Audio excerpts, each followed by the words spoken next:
Hello, everybody, and welcome to Let's Fix Stories. We have another special guest today. We have Priyanka, who is with us all the way from India. Who basically, I think you found me on Substack, on my Substack, Yes, yes, and on your subscribe. you shared your story with me, which I Mm-hmm. liked it. I liked what you had going on.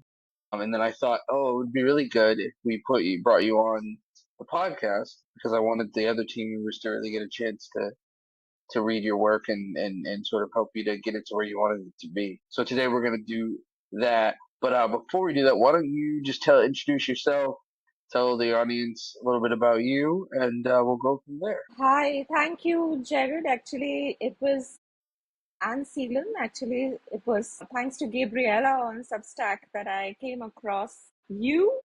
And I am a scientist. I am an associate professor at a university in southern India, and my full-time job is essentially to do research. I train and teach students, and we specifically look at genetic mechanisms in human diseases of a specific kind. So my day job is very removed from creative writing, and it was that way for a very long time. Although I always wanted to be a writer as a child, and writing was my passion. For some reasons and various reasons, I did not pursue it. And I actually came back to writing not very long ago, maybe a year and a half ago. I started on Medium. So it's my passion project. And I haven't been doing a lot of fiction so far. Very few stories I have written. So this is one of those stories. And yeah, I shared it on Substack. And Gabriella, I was like, you should definitely run this past Jared and see. They're gonna be able to give you good input into improving this. So yeah, and so that's how I came across you, and I'm so glad that you decided to have me on. And I'm extremely grateful for this opportunity. Yeah, Thank you. thank you. Awesome. That's so cool. It's nice to hear that somebody that doesn't work for the company is recommending that we get eyes on something. So that's also really cool. Uh, yeah, so that's a cool moment. Thank you for sharing that with us. Um, but okay, so I read the story Vengeance. Why this story? What made you want to write it? Yeah, so before I wrote the story, I was reading The Seven Moons of Mali Almeida. I don't know whether you've heard of it. I think it won the Booker Prize in 2022 or 2021. But essentially, it is a story by a Sri Lankan author. And it is from, the protagonist is basically dead. And it is a historical fiction that navigates a lot of different things from the voice of basically a ghost. And I was in love with the book. It was completely out of my genre of what I usually like to read. And I completely loved it. I love this idea that the ghost of a person is here and trying to communicate and reach out and kind of trying to fulfill and even understand his own life better. So that's how essentially I came upon the idea of vengeance. And then also because I'm interested in gray tones and human personalities. So while I was thinking about this story, kind of did not want to keep it in such a way that, there'd be a character who's completely flawed and another which is completely not. But the idea of the story, or essentially the inspiration of the story, came from the Seven Moons of Mali Almeida. Okay, okay. And this is a short story, right? It's not meant to be a No, it's longer not piece meant to. down the line or anything. Yeah. Well, I mean, we'll get into what was working and what needed improvement. But the one thing I will say from the beginning is one thing that I really did like was the research in it and the level of detail in it because it was like when like there's that particular part where they talk about how like this was 1987 Hmm. and before that case and it was like oh wow like I never it kind of felt like you were watching a documentary type of thing so it felt Hmm. very real which was really cool so For this particular story, was there any parts that you felt like you were really stuck on, or that to this day you feel like, oh, I wish I could just figure it out that you haven't been able to? Yeah, so initially when I wrote the story, I wrote it with the intent that I would be publishing it initially maybe on Medium or one of the other, like a platform like Substack or Medium. And so I wanted to keep it as a short story. But the moment I started writing it, and also because of the kind of details that I like to read in stories, I felt like the exchanges between the characters were a little rushed. The nuances were a little were missing, and probably I could do that, the exchanges when she's talking to her friend, or the whole moment of her unearthing these negatives. Basically, now we are in capturing photographs with cameras, and I don't know about you, but I have seen negatives and negatives getting developed. So she comes across these negatives, and what more happens. So there are areas there which are a bit, which I think are rushed, and I they were rushed because I didn't know quite how to, let them take their own time Mm. and let the moment develop and unfold in the story. Towards the end, also, and also when I'm describing this guy and his whole thing about when he's caught in this 1993 bomb blast. So those were that's a very essentially an important event in terms of India's political history. It was preceded by something which was also very important. So yeah, I do like so that's essentially, I enjoy reading stories which are layered and not only emotionally, but also socially and culturally, giving a context to where these characters are and why are they thinking the way they are thinking. And some of the things that we take for granted now, in 2025, may not have been so easily accessible to people in maybe 1990s, especially in India for women. I would ideally like to give everything its own time, but I felt like the end of the story was rushed. And then the exchanges between the individuals could have been done better. And of course, I do not have the experience. I haven't been writing short stories. I don't even know what's an ideal length for a short story. I was just going for the ballpark number. Okay, around a 15-minute read or a 10-minute read on on Medium might be okay. So yeah, so I struggled there primarily.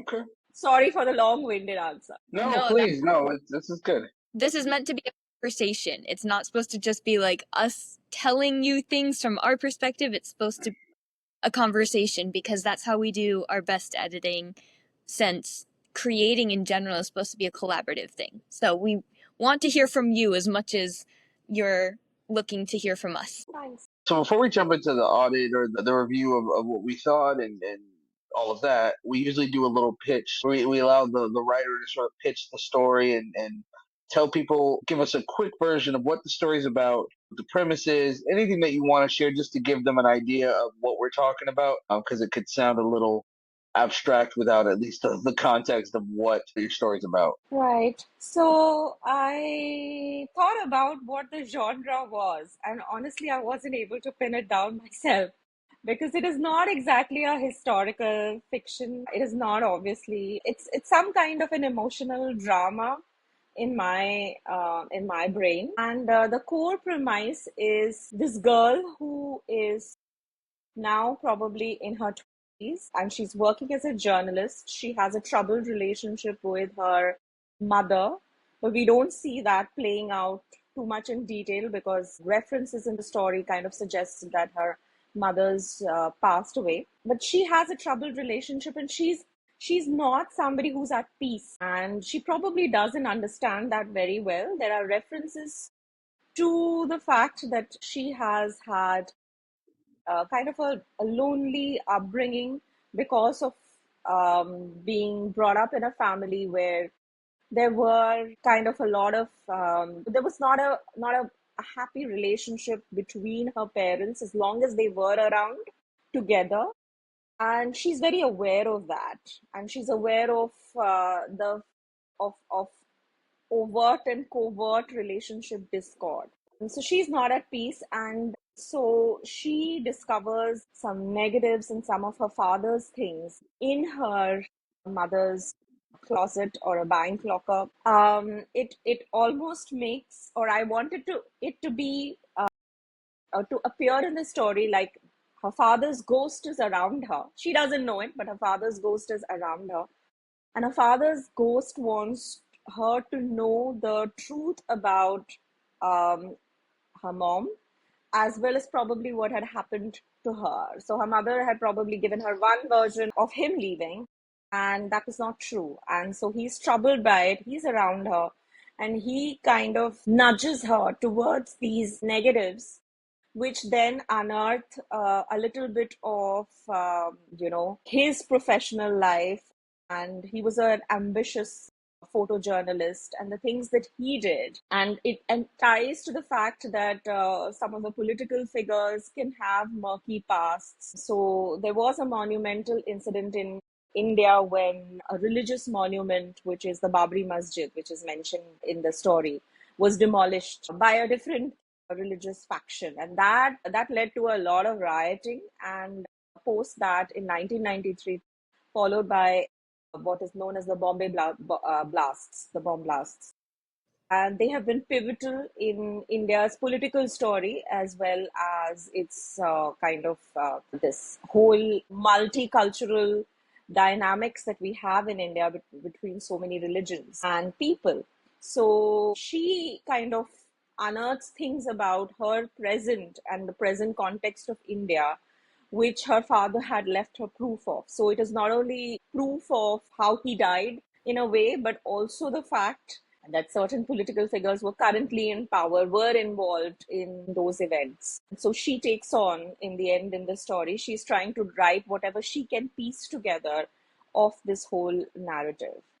I think it's a lot to put together in a story. I probably need to pick a theme and streamline it a bit. But yeah, I kind of went with the flow. I love that. I will say, just to start out, even though you say you don't have a lot of experience in writing, the natural gift that you have for it definitely shows through. A lot of elements in this story that I really loved. If I had to pick a genre for it, I would almost say it was a literary historical fiction, because you're right, it is an emotional drama. I saw a clear theme come through, which we'll get to, but I saw it as, I loved your elements of historical fiction and history, facts. Historical fiction has always been my favorite genre to read because I I so appreciate learning about all these different cultures and time periods through a different perspective. I think that's one of the powerful gifts that stories give us, is the ability to learn through other people's perspectives and experience life through their eyes, whether it's a different time, a different culture, a different person, age, experience. Yeah. So I really appreciated it, and I want you to know that you did an amazing job, and I'm really excited Thank to you. talk about the story further. I would agree. I would say that it's also, when it comes to like genre, I would have said literary mystery, maybe even psychological family drama would be good too. Um, Mhm. but all of those, I think those are all pretty solid. And I also agree with Jaylon when it comes to your ability to, you said, as you said, you don't have a lot of, you're new to the practice, to the Mhm. art of writing, but you have a innate ability that is rare for people who are just starting out. So it's very good as far as that goes. So the next thing we do is we just go into the what's working, what needs improvement part. Feel free to jump in, ask questions, or anything like that. We'll be more than glad to help with that or answer any questions you may have. Keep in mind also, I'm going to remember this time, keep in mind, uh, everything we say is subjective. It really is a matter of Okay. taste, most of the stuff. But yeah, so let's get started. Jaylon, I'm gonna let you kick things off with the what's working. All right. Um, Well, I will say, to start off, I have my notes here. I read through it once just to get the full vibe of it, and then when I'm editing something, I always read through it again and then start digging into all the fine-tuned details on the second read-through. But immediately on my first read-through, the first thing that stuck out to me was your opening paragraph. There were so many details. Not only was your writing beautiful, the prose was beautiful, but there were so many techniques that you used that just stood out to me as very excellent writing. One of them being that you effortlessly give information through subtle sentences or even phrases that are rooted in the present, yet also touch on the why behind the present. So in your first paragraph, when you say that Anna, do you pronounce it Anna or Anna? Anna, either ways. Anna Okay. is fine. Yeah. She says that the afternoon walked in and sprawled itself on her scantily furnished room, like the men she brought home after she had spent too long running around the potholed underbelly of the city, chasing stories that she thought she cared about, or wanted to at least. And also that she despised the curtains because her mother liked them so much. So both of those sentences, there's so many times where you reference the past and little details that we need to understand about this character, but you root it in a present experience. So this keeps the reader anchored in your present, but it also helps them effortlessly understand details about your character and their past. So that was very good. The very first thing that hit me was just how beautiful your prose was. And even as I went on, your descriptions, your metaphors, your similes, again, were beautiful. The reason I call this literary was because there was a poetic flow to it, but there wasn't a lot of fluff. It was very streamlined, very focused. So I very much loved the flow of it. The second thing I noticed was the world. These characters were very complex. They had a very good depth to them. Their lives felt lived in, believable, and in general your story was well developed. And that has to do, I'm sure, with your ability as a researcher. I think that your profession has given you a unique ability to understand a lot of elements of writing that some of us writers who don't do scientific research kind of struggle with a lot more. It's hard to find concrete facts to make imaginary or vice versa. So you've done an amazing job with that balance. And I think that it's because you have so many different strengths informing each other. The other thing was, I very much, as you said, appreciated this kind of a surprise protagonist of it's actually her father as a ghost who is the protagonist of the story. And I loved seeing his point of view through his ghost form. I thought you did. That was so great. I really enjoyed it. It's very unique and it works very well for this story. The depth that was there from this point of view very much intrigued me and added another layer to the emotional themes that I saw peeking through that were consistent through the whole story. I feel like a lot of times a story knows how it needs to be told. And sometimes as writers, we just have to get out of our own heads and let the story tell itself. But I feel like I could tell from this story that you allowed the writing to do that. You allowed the story to tell itself. Because even though you thought that you struggled with some of these things, they came off beautifully. And it was just because you had an amazing instinct and you just let the story tell itself the way it needed to. So again, a strength that an inexperienced writer is actually better at than some experienced writers.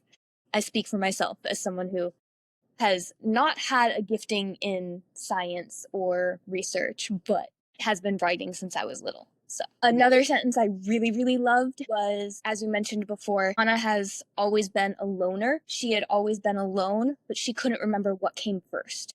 Those sentences give us a relatable real life truth to hold on to. And it also, in the following sentences, shows how excellent your transitions are.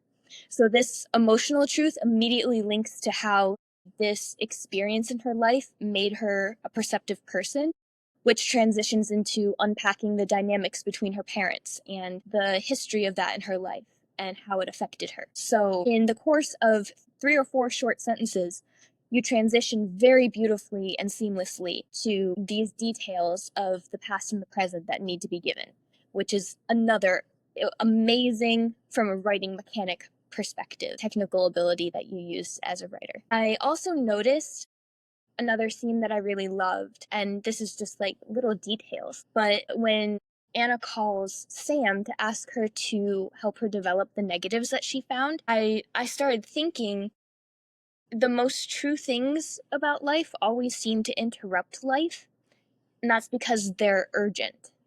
They're the real things of life that should be urgent. And the fact that as she's calling Sam and Sam is talking about all the pressures at work and what's going on at work, this request to develop the negatives feels like an interruption, which adds to the urgency of the story. So it gives you a very concrete way to show the pacing of the plot, and that this is something that is urgent, that needs to happen because it's something that's really important about life. So using that interruption as a technique to show how urgent this is for her to find out what is in these negatives was another amazing technique that you used. And I don't know if you meant to use it or not, but we can all learn. And then I will say about the dialogue, I actually felt that you used dialogue very well. It did not feel rushed to me. I thought that one of the conversations that you mentioned between, at the very closer to the end, between, again, Sam and Anna after they had developed the negatives, I thought that revealing climactic information through your dialogue is a very great technique to not make it feel like you're just info dumping on readers. You're not just using exposition to explain what's happening, you're using dialogue, which again is great for your pacing. It keeps readers really anchored in your story and keeps them following along and engaged with the present. And then the last thing I will mention before I turn it over to Jared is I liked how it started and ended with a full circle moment. So it opened with you have the morning or the afternoon sun, and your protagonist is very unpeaceful. And then it ends with the moon and in the night, and your protagonist is peaceful. So I really appreciated those little details of the full circle moments. It made it feel very artistic to me and creative. In general, you did an amazing job. Thank you. Thank you, Sheila. That was really detailed. Thank you so much. Yeah, I'm sorry I rambled on. No. Everybody No, can ramble. no.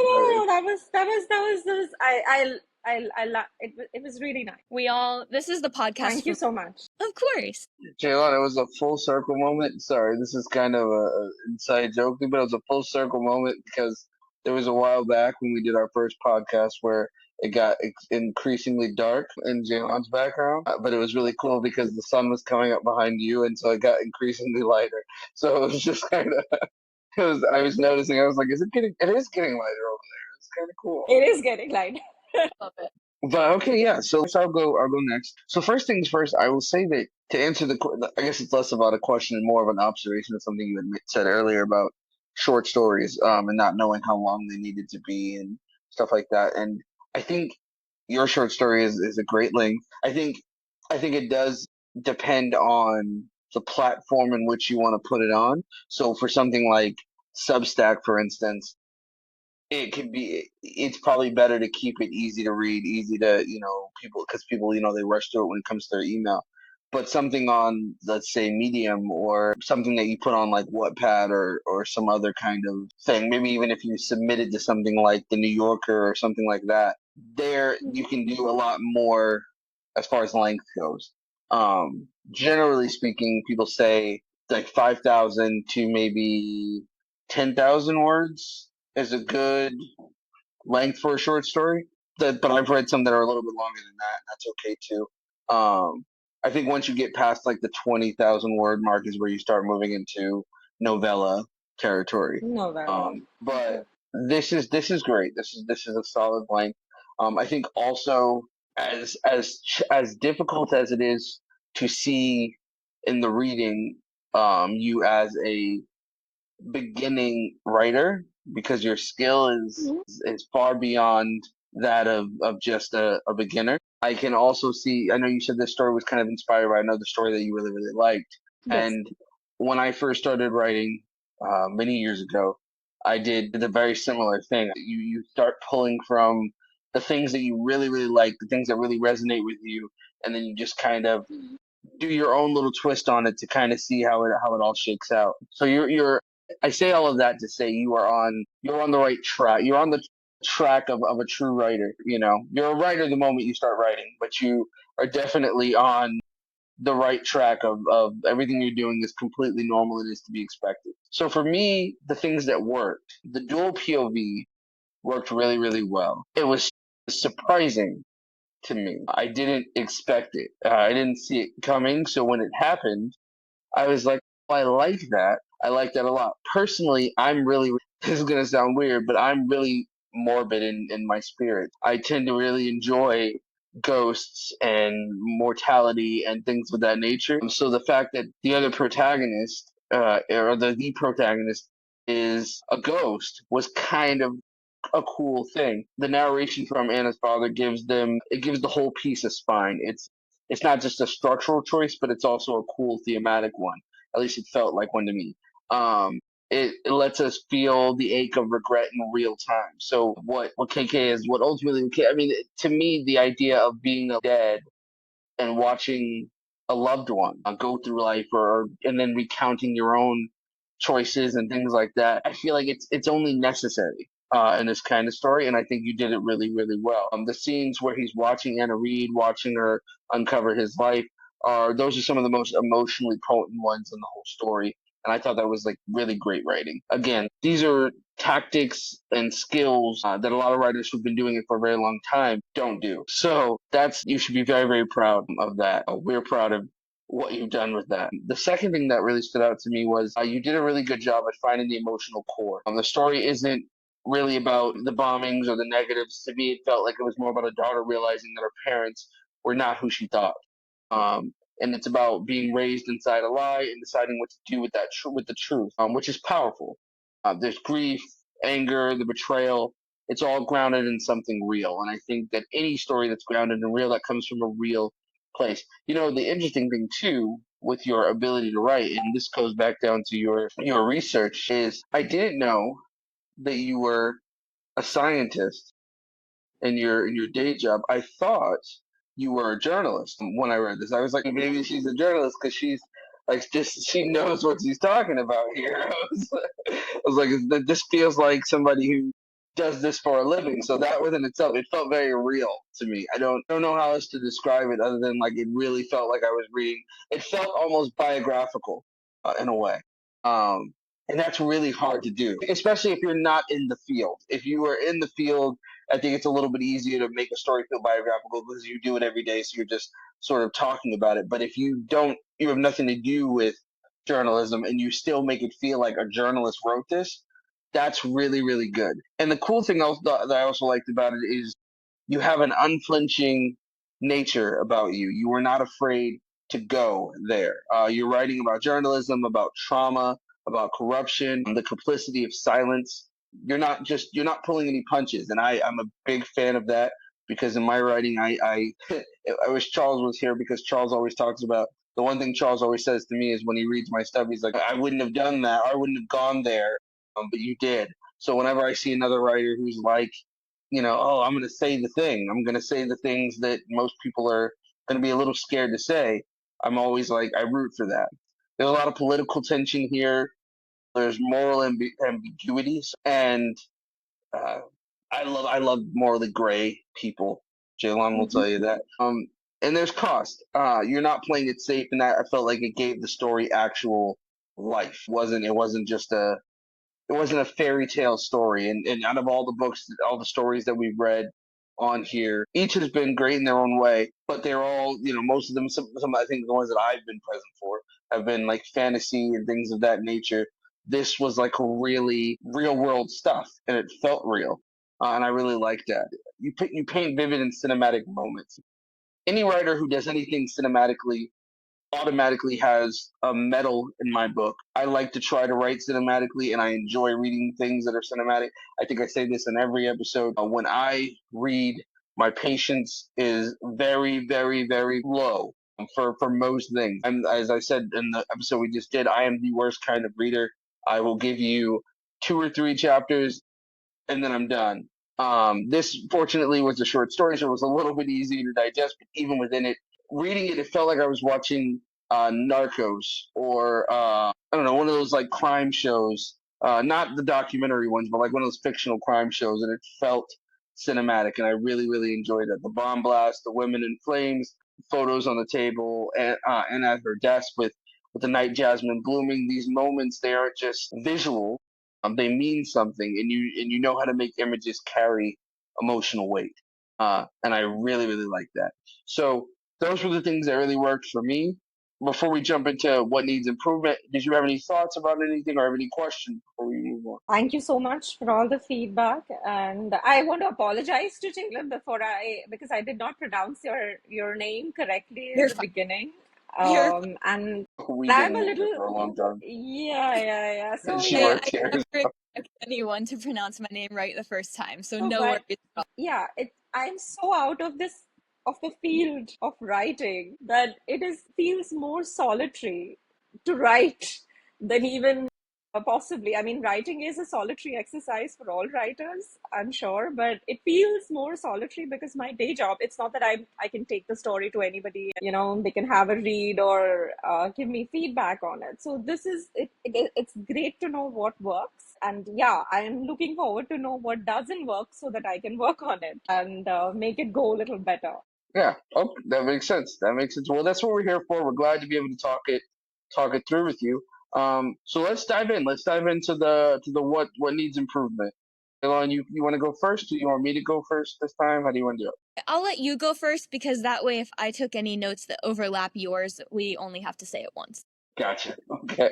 All right. So for me, the things that needed improvement, one of them you yourself recognized yourself. I heard you mention it earlier. And you said that the ending. For me, it felt like the ending did feel a little bit rushed because Hmm. the pace and everything felt like it was building up to something, and then it was just kind of like wrapped up all really, really, really fast. And that's So, and hmm. endings are really hard for everybody. I don't care if you've been writing for 2 weeks or 20 years. It's not. Endings are difficult. The story, it builds beautifully, but the climax where Anna finds out the truth about her mother, sees the photo and decides to act. Sorry, I'm also reading my notes just like Shaylon. So sees the Yes. photo and decides to act. It happens just too quick. You're telling us what happens instead of letting it unfold. We want to feel her decision, not just read that she made it. The way to Hmm. fix that, or a suggestion to fix that, would be just slow it down, give Anna a beat of doubt, just Hmm. a Hmm. moment where she almost Hmm. walked away, and then let us see her Hmm. choose the hard thing. That's a great way to just give us that moment where we want to feel it. Because if you're gonna build it, and it's like building that anticipation to what's gonna. I think of it like a symphony, for instance, and you spend all this time, bringing the instruments up and taking us through all of these different beautiful moments, and then in the end, you just kind of blow into a harmonica and walk away. Hmm. It's a you want to make sure that you take your time as beautifully as you did all the way through. That would be my only suggestion for the ending problem. Savi's motivation felt to me it felt a little too vague. I think Savi could be a phenomenal character, but right now she Hmm. felt really unexplored. Did Yes. she sell out? Did she survive? Did she manipulate? Did she protect? It's all really unclear, and I think that Hmm. weakens the impact of Anna's betrayal. If we can get a scene, memory, or a clue that somehow gives us a closer look at Savi, and gives it Hmm. make we don't have to make her a villain. We just need to make her human. Show us, make me feel for her as much as I do for everyone else, and then these moments hit a lot harder. The third thing I would say, I only had four. Some exposition did feel a little bit like, kind of like a Wikipedia drop. So it's like you've done your Hmm. research. We've talked about that, and I applaud the research, but the historical info dumps, they feel like they're being inserted into the story instead of just being revealed through character. Hmm. You tell a story when you're going to share information about history. How does that historical event connect to the characters that are involved in it or that we're talking to. So whether it's KK, whether it's Anna, whatever the situation is, this isn't just for this particular story. This is for any story. If you're going to bring in historical facts or historical history, if a character, maybe a character experience was there for that, and so they're suffering from flashbacks or post-traumatic stress or something that makes us, that it can definitely give us the exposition we need, but also comes from the emotional anchor of the actual character. In this particular case, we want to let history filter through the people who lived it, through KK's worldview, through Anna's questions. Some of the questions Anna could be asking or thoughts that she's having could help us sort of get a better understanding of the history. And that way it stays within the story as opposed to Right. pulling us out of the story to have this like quick pop up historical fact and then we pop back into the story. You don't want to interrupt that flow of the story. Does that make sense? Okay. Yes, yes, that does. Yeah. Okay. Yeah. And then the last thing was Sam's character lacks weight. So right now, Sam mostly was a sidekick there to kind of develop the negatives and then react. But if she had a real stake, a belief system, a fear, it would elevate her from just a plot device type of character to an actual character. And this is Okay. always good for any story. It gets really easy to give your side characters, the sidekick, whatever, that kind of archetype of just like they're there to be, oh, they're there to react or to be the comic relief or that kind of thing. It's really easy to let them fall into that. But if I always find that when designing your side characters, if you treat them almost like they are the protagonist when you're creating them, give them wants, give them desires, give them feelings, insecurities, all those kinds of things, then when they're in the scene with your protagonist, it's almost like these are real people. So I would just deepen Sam's character a little bit, and that would be all that would really need to be done for that. But those are my thoughts as far as I go. I'm gonna jump in here real quick on the Yep. Well, it's topic your turn anyway, so. topic of deepening Sam's character, because I feel like when Jared mentioned, give her fears, I feel like the seeds of all these suggestions are already in your work. Sometimes you just gotta, push a little Yes. harder. Yeah. So Yeah. fear is already there, and it's a great pushback to show us the weight of what revealing what's in these negatives would cost Anna. So maybe just double down on that when Anna has that doubt. Give Sam a very personal reason for why she feels that fear. Kind of Right. let that shine in the spotlight for an extra bit of time, and that Yes. can be another way to deepen that character. All right, the one I will agree with Jared on the he said like a Wikipedia article. I kind of said it like a history textbook. One spot I specifically noticed it in was in the section The Big Break, when Anna's father was revealing his backstory. And sometimes that can just be like a very slight rewriting to tweak it, just tweak your wording a little. Like Jared said, using a technique of filtering the history through your character's perspective. And this is another way that it can go two ways, and this is very much the conventional taste of people who want to stay present in a story with their characters, and then people who can appreciate, as you do, research and reading facts. So one thing that I was thinking of is when you are writing your exposition as a history article, it's very interesting because it made me feel even more that you understood the profession of journalism, because it was written very much and it was told very much like a journalist would tell a news story. Again, it can go two ways. It's subjective, but the conventional way that keeps fiction readers very immersed in your story is to filter your details through a character's experience. So one of the ways you could do that, again, sometimes it's just very small tweaking, rewording. But when Anna's father is talking about how he got his big break into photojournalism, he can maybe start that section out by saying, my big ticket to news photography stardom only cost me a 10 rupee note slipped into a ward boy's hand. Starting it out through that experience and then just showing what he's seeing, focusing more on that, because you already wrote it beautifully, like what he saw, what he felt, what he smelled, and using those details and then slipping in. Again, that can be another great place where you can write a bit of dialogue to give information instead. So maybe, when you're talking about the hospital workers discussing how they should treat this young girl, you can maybe slip some dialogue in there that shows what their world is like and what their expectations are before this landmark case that shows them a better way to compassionately care for rape victims. So there's some other ideas. Again, you can just get the wheels turning, see what the story tells you it needs to say. Another detail that I noticed between your two protagonists, between Anna's point of view and her father's point of view, was Anna's point of view was written in third person and her father's was written in first person, which was another very good technique that kind of let me in on who the actual secret protagonist was. But there were some moments where it slipped up a little bit, and there were a couple moments where I was confused whose perspective I was reading from because of those slips. And don't get me wrong, tense is a huge struggle even for us experienced writers. I struggle with tense all the time.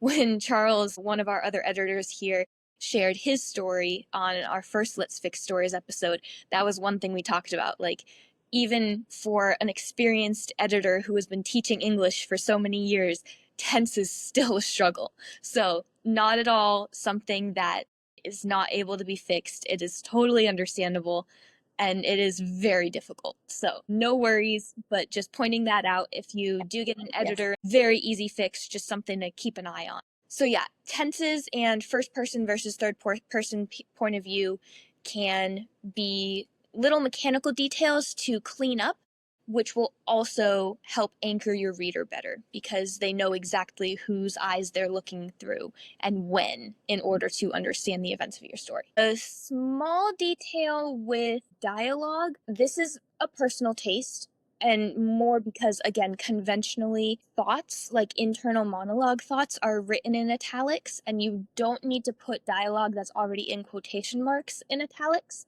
So if you're writing on Medium or something, it can help your writing to stand out for people who do have those shorter attention spans. It can help with the differences in formatting. It can help keep your readers going.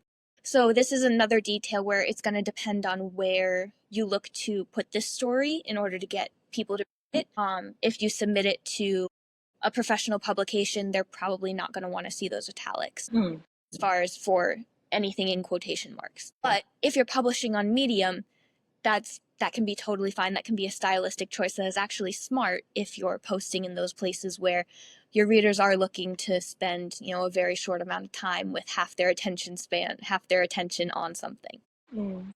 Quick note, again, it's more just like what different editors-in-chiefs and readers will be expecting, and sometimes when you give them what they're expecting, it makes it easier for them to digest and appreciate your. The last thing, two more things. Number one, the beginning.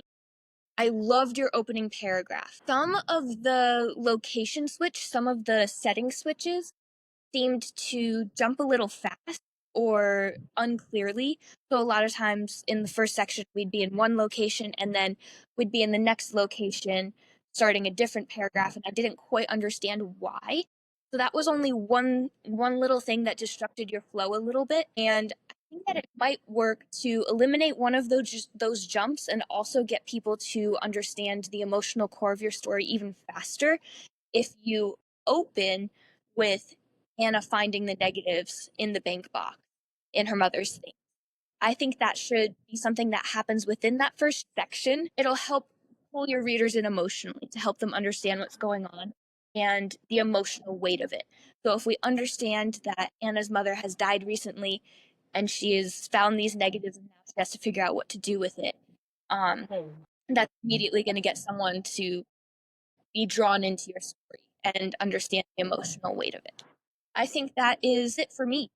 I hope that if you have any questions, please let me know. Yeah, I mean, I think a lot of that, all of it, I completely agree with. Some of the things I mentioned in the beginning right away, like I thought the pacing did not work for me personally also, even when I was writing it. But because I was writing with the intent of putting it out on Medium per se, I made maybe the rookie mistake of, something that we also do in scientific writing. You kind of do not edit yourself before you've written out, let the story tell itself and Yes. then you edit.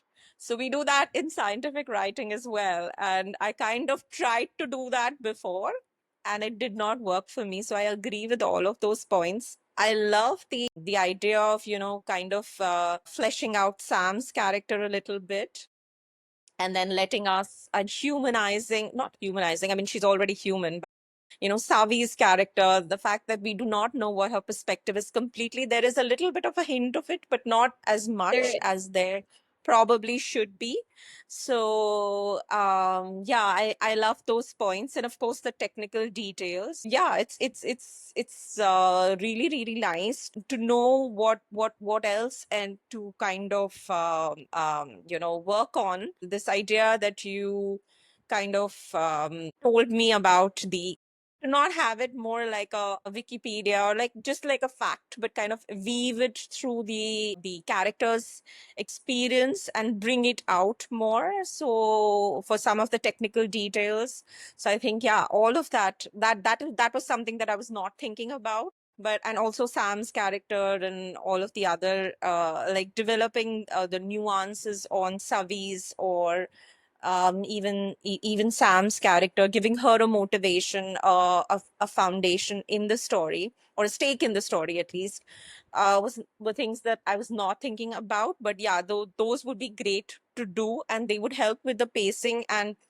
the flow as well. So yeah, so thank you for all of that. I think I agree with all of it, and it's good to know the length perspectives as well. Don't read a lot of short stories.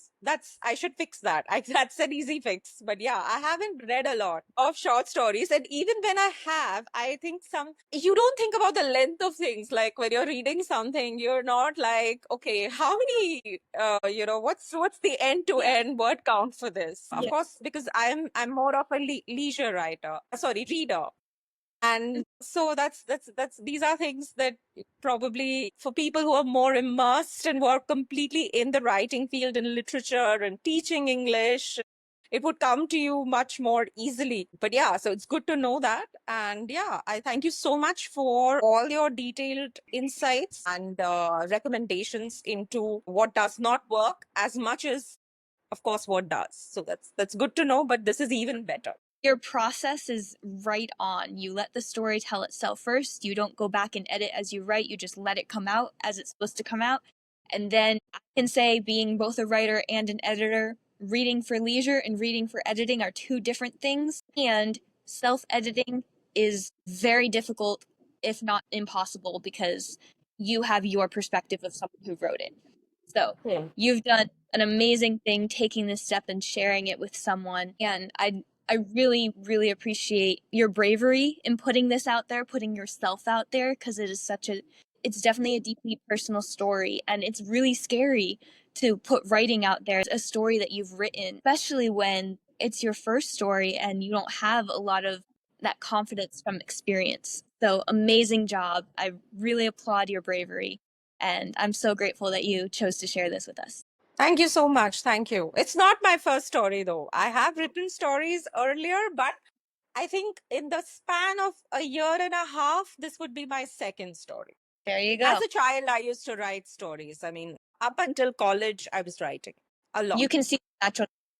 Yes. I would also say that Jaylon made a good point at the beginning. In the way that she worded it, it was very good about your ability. I tend to tell people that I think writers, and this is I don't know if people are anyone here is religious or anybody that's listening is religious, it's by no means meant to be offensive. But I am a firm believer that writers on the earthly plane are the closest thing that we get to divinity as you can get when you are creatives in general, really. And so I think that writers specifically have superpowers. Each of us has our own particular thing that makes us the writer that we are beyond just voice. For you, being a scientist, I think that gives you a very unique superpower within your writing, both from your ability to do research your ability to do the thing that I just cannot do. And that's do not judge the thing, do not edit the thing until it's done, until you've written it. I can't do that. I cannot go more than 3 sentences without saying, okay, wait a minute, let me go back and erase this. So that within itself is one, an incredible amount of willpower, but it's also a really great skill to have. And I encourage you to lean into those superpowers as much as you can, because when you decide, just I don't know if you have any intentions or plans to do any bigger or longer form writing. If you want to do a novel, or if you're even working on a novel at the moment, it's going to be the thing that carries you all the way through it, is that ability to kind of say, I'm not gonna judge this, I'm not gonna edit it until I'm at the end. Writing is almost always a marathon, including short stories. Short stories have their own race to run. All that's to say, I also share Jaylon's sentiment with, thank you for being comfortable enough to share with us and trust us with it, but also you should pat yourself on the back, because it is not easy to put your stuff out there in the world and share it with people, especially strangers. I don't know how I come off on Substack, but I know it couldn't be easy to ask, somebody who you don't know to just say, hey, do you mind taking a look at this? But I applaud you for that bravery. It takes a lot. And thank you for sharing that with us. The next thing that we typically do is we go over the emotional and thematic resonance of the story. What we think the story actually is about underneath all of the words, and where the emotional hooks are. So, Jaylon, if you'd like, you can go first, and then I will go. So the theme that I got from it, which I thought you did very well in your ending, was wrapping up explaining why it was a beautiful thing that Anna chose to have this moment of finishing what her father left undone and choosing to fight for the mission that she felt was right. Realign her perspective to something that she wasn't expecting to realign her perspective to. Um, so I believe the theme is we empower our next generation to right the wrongs that we were either not able to, or not strong enough, or didn't have the chance to right ourselves. I felt inspired from this story both as someone who would be that ghost. I don't want to be stuck at a point where I haven't had the chance to better myself before it's too late. I don't want to have that, as you wrote, I don't want to have a conscience show up right at the end of my life. So, having that inspiration and that reminder that we need to look for ways that we can become better before it's too late, because we never know how long we have, but also from the perspective of when our ancestors hand us these broken stories, we have the power within us to choose to write those broken stories and choose to tell a better one ourselves. And so I feel like this message of empowerment is so important for us today. As Jared mentioned, I'm sure as everyone else is aware, especially in the US right now, but also globally, there is a lot of turmoil. It almost feels like the story of the world is building up to a climax, and everything is either going to fall apart, or we're going to learn how to tell a better story. So I think that this message of empowerment is so crucial for us to hear today in this moment in history, because we all need that reminder that the power is in our hands to dictate how the story is going to go with the choices that we make and the compassion we choose to have for others. So that's the theme that I felt running through the entire story from beginning to end. I felt like you wrote it beautifully. There were moments in exposition that made me understand it from the character's perspective, and also helped me to apply it to my own life. I like that.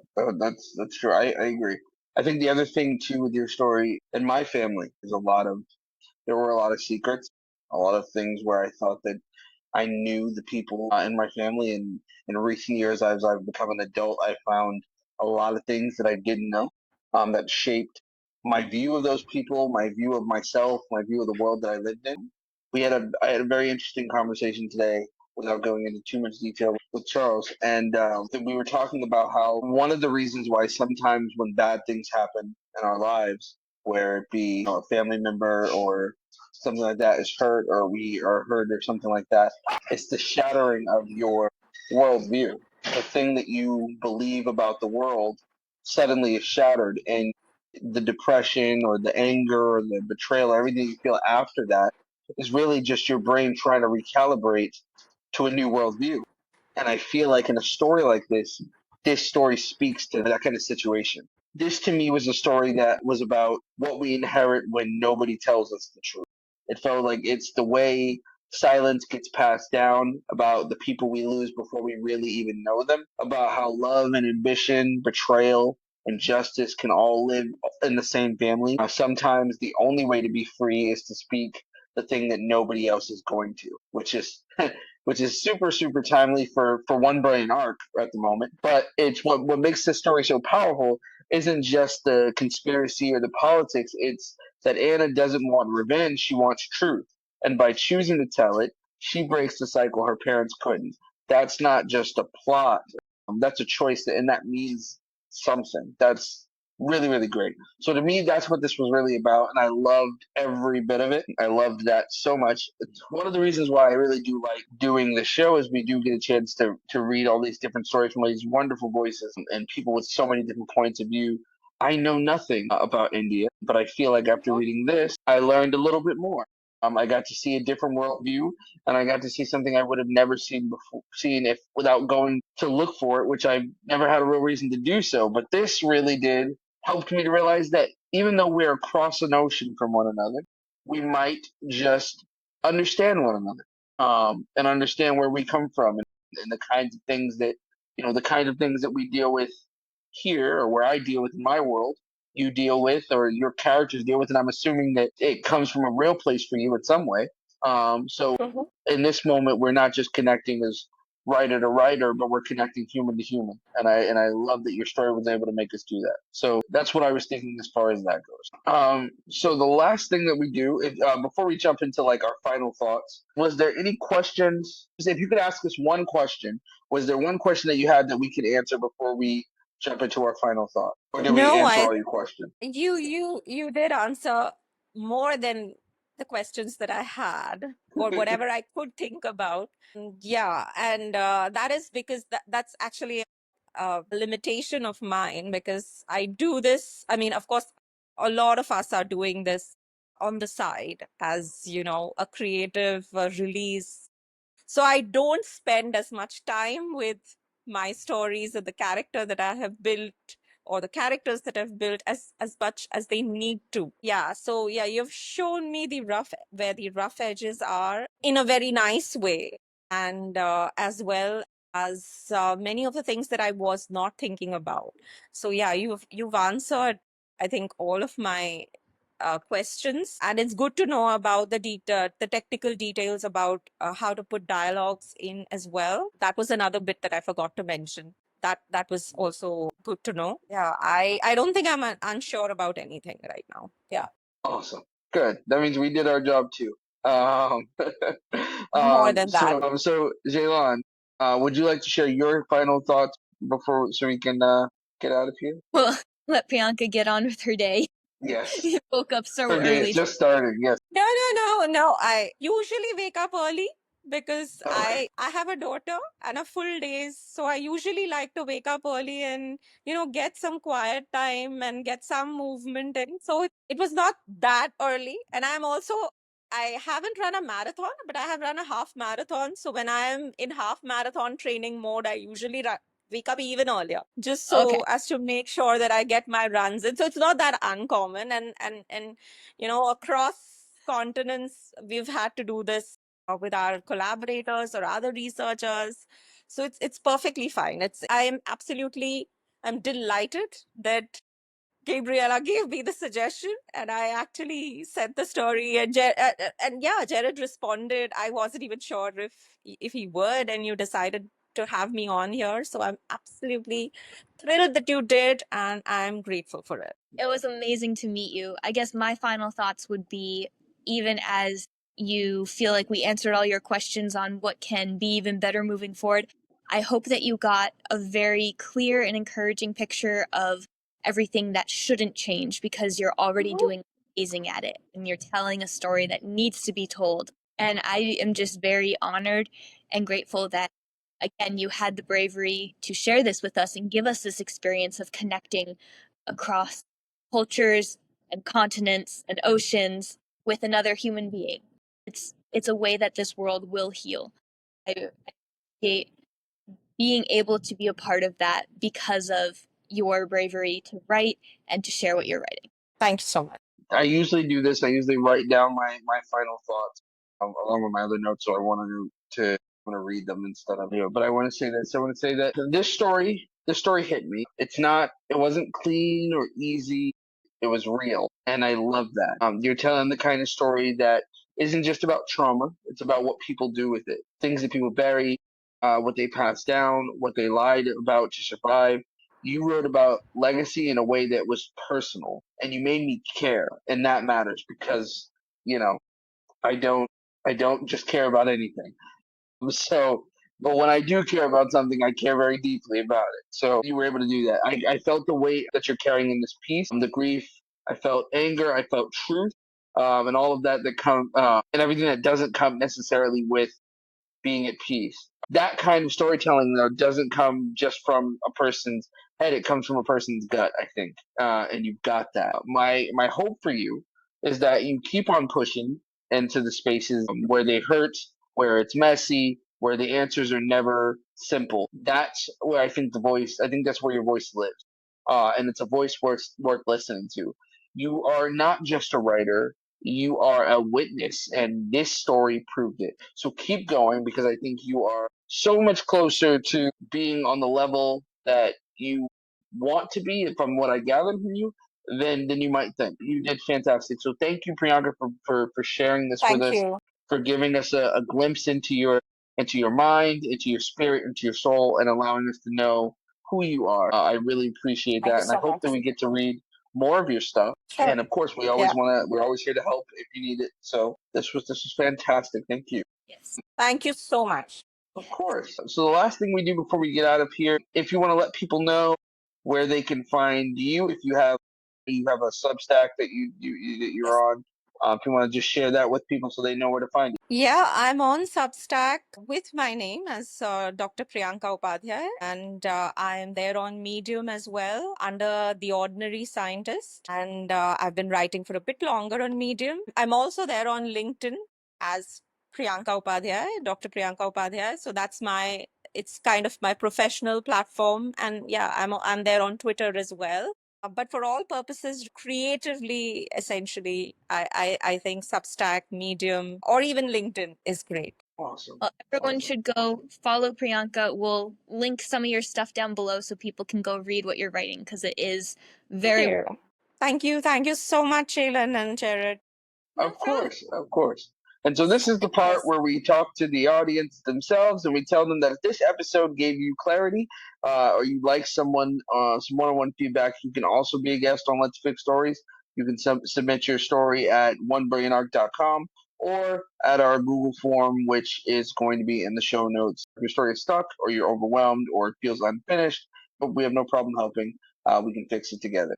But thanks for listening. This is once again Let's Big Stories. It was wonderful to have you on, Priyanka, and we'll talk to you guys next week.